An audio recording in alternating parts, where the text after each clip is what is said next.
Welcome to அரிசி கமகம சமையல். இன்னைக்கு நீர்மோர் பானக்கம் நம்மளுடைய ட்ரெடிஷ்னலான ஒரு ட்ரிங்க்ஸ், பாரம்பரியமான ஒரு பானம் எப்படி செய்கிறதுன்னு பார்க்கலாம். இந்த பானக்கத்தையெல்லாம் நம்ம மறந்தே போயிட்டோம்.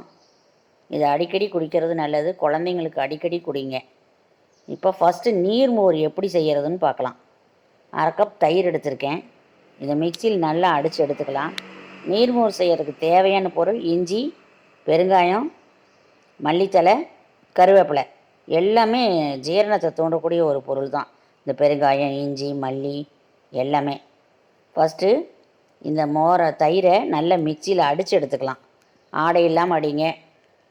வெண்ணெய் எடுக்க முடிஞ்சதுன்னா எடுத்துட்டு கொழுப்பு இல்லாத மோராக யூஸ் பண்ணுங்கள், ரொம்ப நல்லது. அதுக்காக தான் இந்த மோரையே நம்ம குடிக்கிறோம்.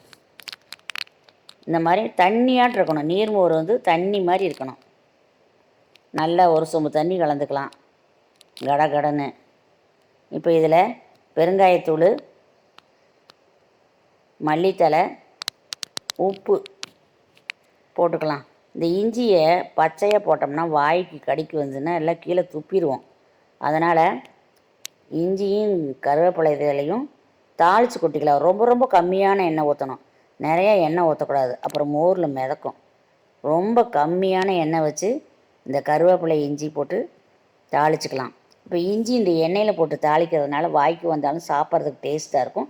அதே மாதிரி கருவேப்பிலையும் பச்சையாக மெல்ல முடியாது. இது நல்லா நமக்கு வாய்க்கு சாப்பிட ருசியாக இருக்கும். அதனால் இப்படி போட்டிங்கன்னா எந்த பொருளுமே வேஸ்ட் ஆகாது. இப்போ இதை மோருக்குள்ளே கொட்டிக்கலாம் ஆற வச்சு.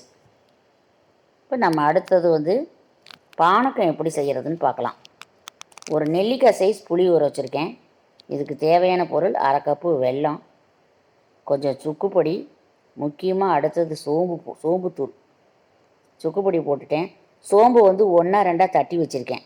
இது எங்கள் அம்மா எனக்கு சொல்லி கொடுத்த ஒரு பானம். இப்படி தான் செய்யணும். லெமன்லாம் போடாமல் இப்போ எது வேணாலும் சேர்த்திக்கிறாங்க. லெமன் சேர்த்தி, இல்லை லெமன்லேயே முழுக்க செய்கிறாங்க. லெமனும் புளியும் கலந்து செய்கிறாங்க. ஆனால் பானக்கம்னா இது தான். இந்த சோம்புத்தூள் இந்த பானக்கத்துக்கு ரொம்ப முக்கியமான ஒரு பொருள். நான் 1 2 சோம்பு தட்டி வச்சுருக்கேன். அது இதில் போட்டுக்கலாம். இது குழந்தைங்களுக்கு இந்த வெயில் நீங்கள் அடிக்கடி கொடுக்கலாம். இந்த சோம்புத்தூள் இதில் போட்டுக்கலாம். செம்மையாக டேஸ்ட்டாக இருக்கும். முக்கியமானது ஏலக்காய் தூள் வேணுனாலும் நீங்கள் போட்டுக்குங்க. ஏலக்காய் தூள் போட்டாலும் சோம்பையும் போடுங்க. என்னோடய சேனல் பிடிச்சிருந்துச்சுன்னா லைக் பண்ணுங்கள், ஷேர் பண்ணுங்கள், மறக்காமல் சப்ஸ்கிரைப் பண்ணுங்கள். இப்போ இந்த நீர்மோர் பானக்கம் ரெடி ஆயிடுச்சு. இதை ஒரு டம்ளரில் ஊற்றிக்கலாம். செமையாக இருக்குல்ல? இன்னும் கூட தண்ணி கலந்துக்கலாம். இதுதான் பானக்கத்தையும் ஊற்றிடலாம். இதுதான் மசாலா மோர்னு விற்கிறாங்க.